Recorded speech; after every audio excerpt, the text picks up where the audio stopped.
ഇടയിൽ പുറത്തു വരുന്ന ഒരു വലിയ വാർത്ത, ഖത്തറിൽ നമുക്കറിയാം കഴിഞ്ഞ കുറേ നാളുകളായി ഇറാന്റെ മിസൈൽ ആക്രമണം നടക്കുന്നുണ്ട്. ഗ്യാസ് വിതരണം നിലച്ച പശ്ചാത്തലം പലയിടത്തുമുണ്ട്. ലോകത്തിലെ ഏറ്റവും വലിയ ഗ്യാസ് പാടങ്ങൾ, ഏറ്റവും വലിയ ഗ്യാസ് പാടങ്ങൾ ഖത്തറിലാണുള്ളത്. നമുക്കറിയാം ഇത്തരം ഗ്യാസ് പാടങ്ങളിൽ ഏറ്റവും വലിയ പ്രകൃതിവാതക കയറ്റുമതി കമ്പനിയായ ഖത്തർ എനർജി ഉൽപ്പാദനം നിർത്തിവെച്ചു എന്ന വാർത്തയാണ് പുറത്തു വരുന്നത്. കാരണം തുടർച്ചയായ ഇറാന്റെ ആക്രമണം മൂലം വലിയ പ്രതിസന്ധിയിലാണ് അവിടുത്തെ പല എണ്ണപ്പാടങ്ങളും എന്നുള്ളതാണ്.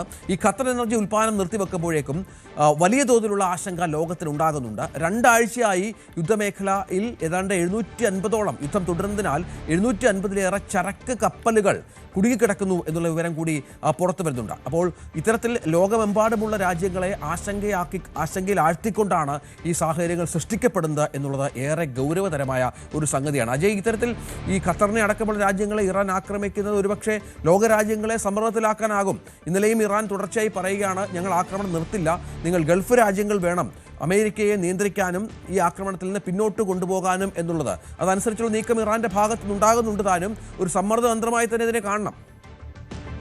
രഞ്ജിത്ത്, സാധാരണയായി ഈ എണ്ണ സംഭരണ കേന്ദ്രങ്ങൾ, അതുപോലെ തന്നെ എണ്ണപ്പാടങ്ങൾ, ഇവയൊക്കെ സ്വീകരിച്ചു വരുന്ന, അല്ലെങ്കിൽ ഇവയ്ക്കെല്ലാം കോമൺ ആയിട്ടുള്ള ഒരു നിയമം എന്ന് പറയുന്നത് എണ്ണ വിതരണത്തിൽ അല്ലെങ്കിൽ അവയുടെ മറ്റ് കയറ്റുമതികളിൽ ഉൾപ്പെടെ എന്തെങ്കിലും തരത്തിലുള്ള കാലതാമസം, അതുപോലെ ഉൽപ്പന്നങ്ങൾക്ക് എന്തെങ്കിലും കേടുപാടുകൾ, നാശം തുടങ്ങിയവ സംഭവിക്കുകയാണെങ്കിൽ അതിൽ എണ്ണപ്പാടം ഈ വിതരണക്കാർക്ക് നഷ്ടപരിഹാരം നൽകേണ്ടതുണ്ട്. പക്ഷേ നിലവിലെ സാഹചര്യത്തിൽ ഇപ്പോ സൗദി അറേബ്യ, അതുപോലെ ഖത്തർ അടക്കം ഇപ്പോ ഗൾഫ് മേഖലയിലുള്ള പല രാജ്യങ്ങളും ഇവർക്ക് ഈ എണ്ണപ്പാടങ്ങൾക്ക്, എണ്ണ സംഭരണ കേന്ദ്രങ്ങൾക്ക് പ്രത്യേക ഇൻഷുറൻസും അതുപോലെ തന്നെ പ്രത്യേക ഇളവുകളും ഒക്കെ അനുവദിച്ചിരിക്കുകയാണ്. അതായത് ഇപ്പോൾ നിലവിൽ അവിടങ്ങളിലൊക്കെ ഉള്ള ഒരു വിജ്ഞാപനം അനുസരിച്ച് പറയുന്നത്, ഈ എണ്ണപ്പാടങ്ങളിൽ നിന്ന് അല്ലെങ്കിൽ എണ്ണ സംഭരണ കേന്ദ്രങ്ങളിൽ നിന്ന് വരുന്ന ഉൽപ്പന്നങ്ങൾക്ക് എന്തെങ്കിലും കേടുപാടുകൾ സംഭവിച്ചാലോ വിതരണത്തിൽ കാലതാമസം നേരിട്ടാലോ ഈ കമ്പനികൾ നഷ്ടപരിഹാരം നൽകാൻ ഉത്തരവാദികളായിരിക്കില്ല എന്നാണ് പറയുന്നത്. അത് നിലവിലെ സാഹചര്യം കണക്കിലെടുത്തു കൂടിയാണ്. അപ്പോ ഇത്തരത്തിൽ പൊതുവായി തന്നെ അവിടെ എല്ലാ എണ്ണ സംഭരണ കേന്ദ്രങ്ങളും എണ്ണപ്പാടങ്ങളും കടുത്ത പ്രതിസന്ധി തന്നെയാണ് നേരിടുന്നത്. ഇപ്പോ ഈ ഘട്ടത്തിലാണ് നിലവിൽ സൗദി അറേബ്യയിലെ ഷാബ എണ്ണപ്പാടത്തിന് നേരെ ആക്രമണം നടന്നിട്ടുള്ളത്.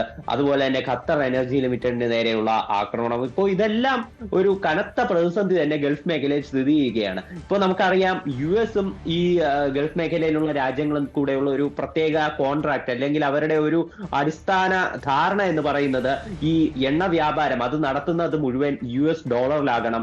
അപ്പോൾ US ഡോളർ വഴി അത് അമേരിക്കയ്ക്ക് നേട്ടമാണ്. അപ്പോൾ അമേരിക്ക തിരിച്ച് ഈ ഗൾഫ് മേഖലയിലെ രാജ്യങ്ങൾക്ക് ചെയ്യുന്ന സഹായം എന്ന് പറയുന്നത് സൈനിക സഹായവും അതുപോലെ അവരുടെ സുരക്ഷയുമാണ്. എന്നാൽ ഈ ഒരു 2 കാര്യത്തിലും ഇപ്പോൾ തടസ്സം നേരിട്ടിരിക്കുകയാണ്. അതുകൊണ്ട് അവരുടെ ഒരു അടിസ്ഥാന കരാറിൽ തന്നെ ഇപ്പോൾ ഒരു കോട്ടം സംഭവിച്ചിട്ടുണ്ട്.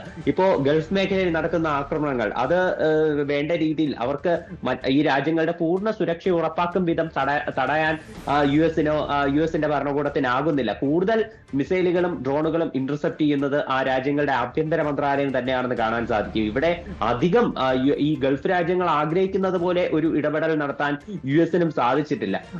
അതുപോലെ തന്നെ ഇപ്പോൾ വ്യാപാരം മുഴുവൻ മുടങ്ങിയിരിക്കുന്ന പശ്ചാത്തലത്തിൽ ഡോളറിന്റെ ആ ഒരു ശക്തിയും അതും നിലവിൽ ക്ഷയിക്കുകയാണ്. ഇപ്പോ ഈ സ്റ്റോക്ക് മാർക്കറ്റിൽ ഉൾപ്പെടെ ഇപ്പോ കഴിഞ്ഞ 2 ദിവസമായി വലിയ ഇടിവുണ്ടായിരുന്നു. ഇന്നാണ് കുറച്ചെങ്കിലും അതൊന്ന് മെച്ചപ്പെടുന്ന സാഹചര്യം ഉണ്ടായത്. അപ്പോൾ ഈ പൂർണ്ണ തോതിൽ ഈ വ്യാപാരവും മൊത്തം തടസ്സപ്പെട്ടിരിക്കുന്ന സാഹചര്യത്തിൽ എങ്ങനെയെങ്കിലും ഈ വ്യാപാരം മാത്രം ഒന്ന് പുനഃസ്ഥാപിച്ച് കിട്ടിയാൽ മറ്റ് യുദ്ധകാര്യത്തിൽ ഇറാനെ തടയുന്നത് അല്ലെങ്കിൽ അവരെ വീക്കൻ ചെയ്യുന്നത് അത് US-ന് ഏതെങ്കിലും തരത്തിൽ സാധിക്കും. അപ്പോൾ അതുകൊണ്ട് തന്നെ വ്യാപാരം പുനഃസ്ഥാപിക്കാനുള്ള വഴികളാണ് ട്രംപ് നിലവിൽ തേടുന്നത്. അതുകൊണ്ട് തന്നെയാണ് ഹോർമുസ് കടലിടുക്കിലേക്കുള്ള അമേരിക്കയുടെ ഒരു പ്രതിരോധം അത് കൂടുതൽ ശക്തമാക്കിയിരിക്കുന്നത്. തീർച്ചയായും അജയ്, ഇറാന്റെ പുതിയ നേതാവ് മൊജ്തബ ഖമേനിക്ക് പാക് പ്രധാനമന്ത്രിയുടെ അഭിനന്ദനം വന്നിരിക്കുന്നു. ഇറാന്റെ പരമോന്നതാവ് മൊജ്തബ ഖമേനിയെ പാകിസ്ഥാൻ പ്രധാനമന്ത്രി ഷഹബാസ് ഷരീഫാണ് അഭിനന്ദിച്ച് കത്തയച്ചിരിക്കുന്നത്. പിതാവ് അയത്തുള്ള അലി ഖമേനിയുടെ മരണത്തിൽ അനുശോചനവും രേഖപ്പെടുത്തിയിട്ടുണ്ട്.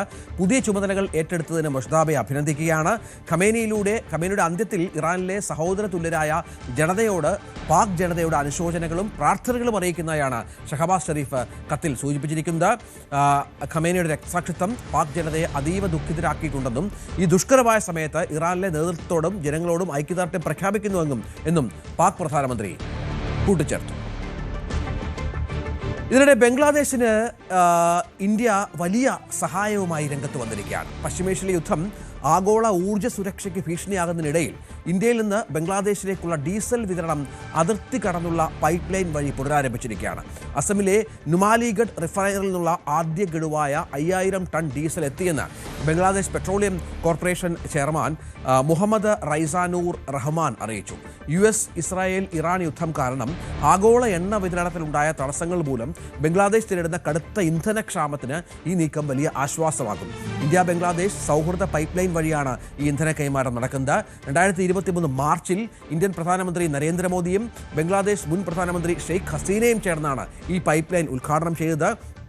അസമിലെ നുമാലിഗഡ് മുതൽ വടക്കൻ ബംഗ്ലാദേശിലെ ദിനാജ്പൂരിലുള്ള പർബതിപൂർ ഡിപ്പോ വരെയാണ് ഈ പൈപ്പ് ലൈൻ നീളുന്നത്. ഇത് വലിയ തോതിലുള്ള എണ്ണ നീക്കത്തിലുള്ള കുറവും സംഭവിച്ചിട്ടുണ്ട്.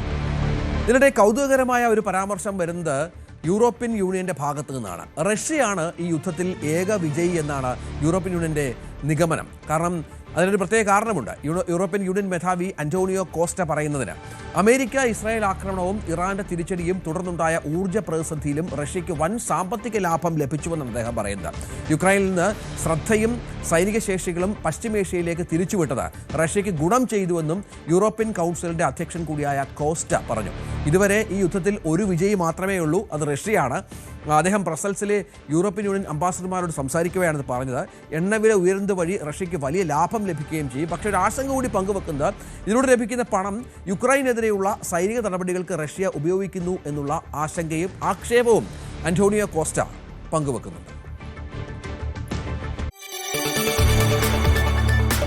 കൂടുതൽ വാർത്തകൾക്ക് News 18 Keralam YouTube channel subscribe ചെയ്യുക.